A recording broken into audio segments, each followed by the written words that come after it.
واش الخوت، السلام عليكم، اموركم مزيان، كلشي بخير. وهذاك جيتكم فيديو جديد. الاغلبيه ديال الناس ما عارفينش واحد المساله عندها دور مهم في الجسم الانسان.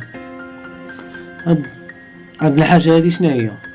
الحاجه الخوت هو السائل المنوي. السائل المنوي عنده دور مهم في اعضاء الجسم الانسان، ما يسمى بالفيتامينات اللي كتواجد فيه. الاملاح المعدنيه، الفيتامين دي والفيتامين او والفيتامين بي. هاد ثلاثه الفيتامين هما اهم اساسيين في اعضاء الجسم الانسان بصفه عامه وبدون استثناء في اعضاء الجسم. وواحد الحاجه مهمه الخوت اللي خص الاغلبيه ديال الناس يعرفوا، بانه راه السائل المنوي كيخلي البيوضات ديال الجهاز التناسلي العضو الذكري ديالك يقوموا بالنشاط الدور الدموي ديال العضو الذكري ديالك. هذه الاولى.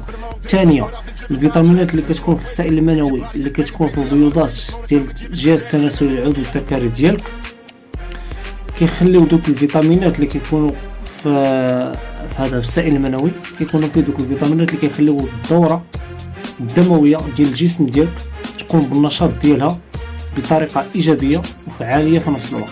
كتخلي الجسم ديالك يكون نشيط ومحمي من الفيروسات اللي كتكون في الجسم الانسان، رغم انه البكتيريا هي اللي كتكون عندها دور مهم في جسم الانسان، ولكن حتى في نفس الوقت السائل المنوي فيه فيتامينات اكثر من الجراثيم اللي كيكونوا في الجسم الانسان اللي كيخليو الجسم الانسان قوي. ولا انما السائل المنوي هادو كيخلي البيوضات ديال الجهاز التناسلي ديال العضو الذكري ديالك يشعروا بالتنشيط الدوري الدموي في الجهاز التناسلي ديال العضو الذكري ديالك باش يكون ديما فيه قوة الانفصال. وفي نفس الوقت شنو هو الدور المهم الاساسي ديال هذا السائل المنوي؟ حيت الاغلبيه ديال الناس فيهم نسبه ماشي كثيره، ولا انما نسبه واحد 5% على الاقل، بعدا 5% على ما اظن خير المعطيات اللي عندي، 5% اللي عندهم هذا البروبليم هذا. ولكن الطريقه باش غيعالجوه هو كما شفتوا معايا دابا هنا، كاين اللوز وكاين التمر وكاين حتى في نفس الوقت لافوكا. هاد لافوكا هادي فيها فيتامينات واملاح معدنيه وفيتامينات قويه اللي غتخلي الدوره الدمويه ديال الجهاز التناسلي العضو الذكري ديالك تقوم بالتنشيط ديالها.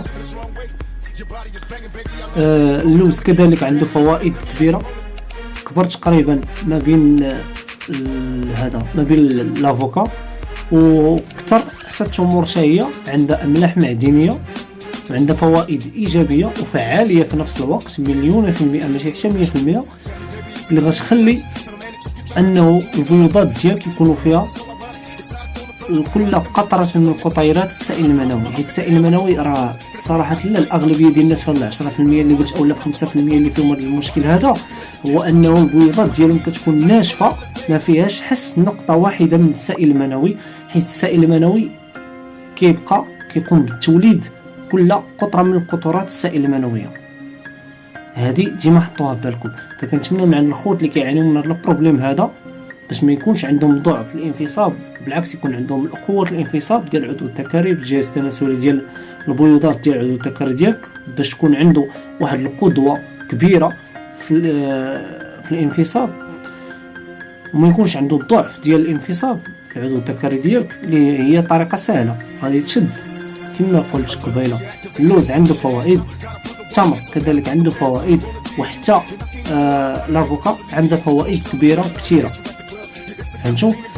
داكشي ديال الافلام الاباحيه اللي كتفرجوا فيها الاغلبيه ديال الناس، كنلقى عليهم هذا البروبليم، كيتفرجوا في الافلام الاباحيه وكيبقاو يعودوا يمارسوا العاده السريه، ومن بعد كيخرج داك السائل المنوي بسرعه القذف في العضو الذكري، ففي نفس الوقت كتخرج على البيوضات ديالك ما كتبقاش فيهم نقطه واحده من السائل المنوي. حنا كنا كنعرفوا بانه علميا طبيا بانه السائل المنوي الا كانت فيه قطره واحده في البيوضات ديالك، فعول انه الحمد لله البيوضات ديالك غادي تكون مستجابه مع جهاز التناسلي في العضو الذكري ديالك. هذه حاجه باينه واضحه، غير الاغلبيه ديال الناس باش ما يطيحوش في هذه المواقف كيتناولوا اللوز، التمر وحتى لافوكا حتى هي راه عندها فوائد.